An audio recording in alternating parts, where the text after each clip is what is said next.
O rabino Meir Kahane, assassinado em Nova York em 1990, morreu 4 anos antes de ver o movimento árabe encabeçado por ele ser proibido em Israel. Mas o nome dele sempre esteve associado à direita radical impulsionada por religião e táticas violentas. Agora, quase 3 décadas depois, o legado de Kahane pode ser restaurado nas próximas eleições em Israel, marcadas para 9 de abril, em especial por meio da atuação do Partido Poder Judeu.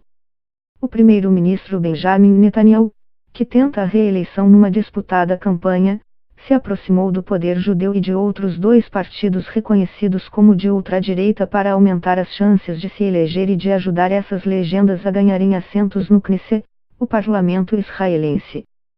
Pesquisas indicam que juntos, os partidos Poder Judeu, Casa Judaica e União Nacional, têm chance de ganhar mais de 3,35% dos votos, o suficiente para lhes garantir espaço no legislativo e na base do governo. Além de membros do Poder Judeu se descreverem como sucessores do Meir Kahane, as legendas que se associaram a Netanyahu compartilham posicionamentos ultranacionalistas similares aos que o rabino defendeu no passado. Nos anos 1970, o rabino Kahane formou o Partido Nacionalista CAC, cuja principal bandeira era tirar os árabes de Israel e de áreas ocupadas por israelenses usando violência se necessário. Em 1968, ele formou a Liga de Defesa Judaica, mandando patrulhas de jovens judeus armados a áreas predominantemente ocupadas por negros e hispânicos no ZEUA. 3 anos depois, foi condenado por conspiração e envolvimento com fabricação de explosivos.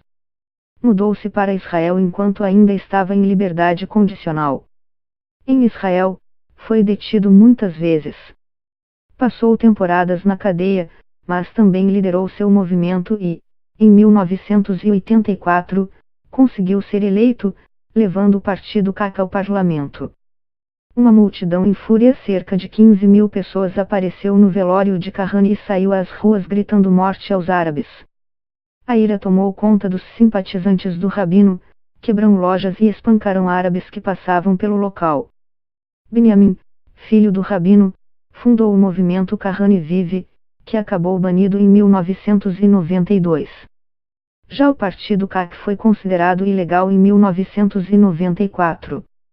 Ambos foram impedidos de atuar por serem considerados organizações terroristas. Mas os seguidores do rabino continuaram a planejar atos violentos e, em 2001, o líder da Liga de Defesa Judaica do ZEUA foi preso, acusado de construir bombas para atacar mesquitas na Califórnia. No entanto, o poder judeu sempre foi considerado uma legenda nânica em Israel. Nunca ganhou uma eleição nem parecia ter chances reais de ocupar uma cadeira no legislativo até agora. O recém-criado Bloco União dos Partidos de Direita, que une o poder judeu, Casa Judaica e União Nacional, tem atraído desconfiança não apenas em Israel mas também no exterior. O jornalista Barak Ravid afirma que a iniciativa de Netanyahu foi projetada para colocar os equivalentes israelenses de David Duke no Knesset. Duke é o ex-líder do movimento supremacista branco do ZEUA, o Ku Klux Klan. Batya Ungar Sargon, editor de opinião do site judaico-americano Forward, também compara os kahanistas a KKK. Eles são os David Dukes e Richard Spencers do Estado judeu. São pessoas que acreditam que a soberania judaica depende da opressão, limpeza étnica e até na morte da população árabe israelense, afirma. As 2 mais importantes organizações judaico-americanas, American Jewish Community, AJC, e American Israel Public Affairs Community, AIPAC, têm dito que os pontos de vista do Partido do Poder Judeu são repreensíveis e não refletem os valores centrais nos próprios alicerces do Estado de Israel. No mês passado, a Suprema Corte de Israel impediu o líder do partido, Michael Ben-Ari, de concorrer nas eleições por comentários que foram considerados sendo uma incitação ao racismo. E, em seguida, Bezalel Smotrich, co-líder da coalização de partidos da ultradireita e autodeclarado homofóbico com orgulho, começou a estabelecer condições para entrar na base de um possível novo governo Netanyahu. Se esses partidos forem convidados para fazer parte do governo, é provável que a vida de Netanyahu fique mais difícil, afirma Reuven Azan, professor de ciência política na Universidade Hebraica de Jerusalém. Para o professor, essas legendas podem demandar dinheiro para construir novos assentamentos israelenses, complicando ainda mais os planos para um acordo apoiado pelos EUA para a região, além de aumentar a pressão por mais financiamento religioso. Mas o professor acredita que as ideias desses partidos são controversas o suficiente para mantê-los fora do governo, isso se o partido Likud, do primeiro-ministro, entender que eles não podem pagar um preço tão alto para ter partidos extremistas na coalizão. Netanyahu não está enamorado por completo pelos partidos de extrema-direita.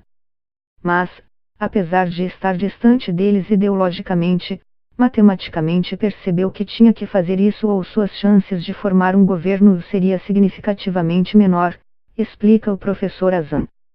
Para Noga Tarnopolsky, jornalista baseada em Jerusalém que cobre temas relacionados à disputa entre israelenses e palestinos, a união dos partidos de direita está no limiar eleitoral para conquistar assentos no parlamento e não está claro que a aposta de Netanyahu vai compensar.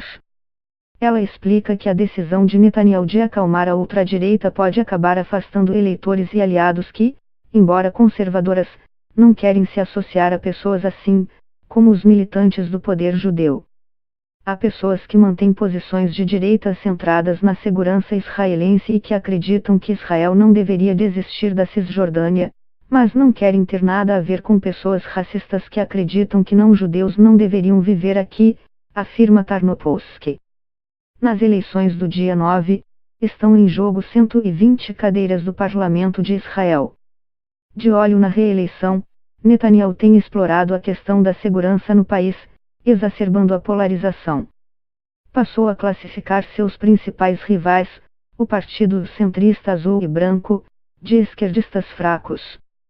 Ao mesmo tempo em que aposta na radicalização do discurso, a campanha do primeiro-ministro tem se visto obrigada a se defender das acusações de corrupção que pesam sobre o governo e sobre Netanyahu. A legislação israelense permite que um primeiro-ministro seja indiciado por crimes durante o exercício do mandato. Mas a jornalista Noga Tarnopolsky acredita que Netanyahu vai tentar passar uma lei que mude isso. Ele está tratando sua reeleição como uma questão existencial, observa Tarnopolsky. Ela acrescenta que uma aliança fraca poderia trazer ainda mais instabilidade ao seu governo.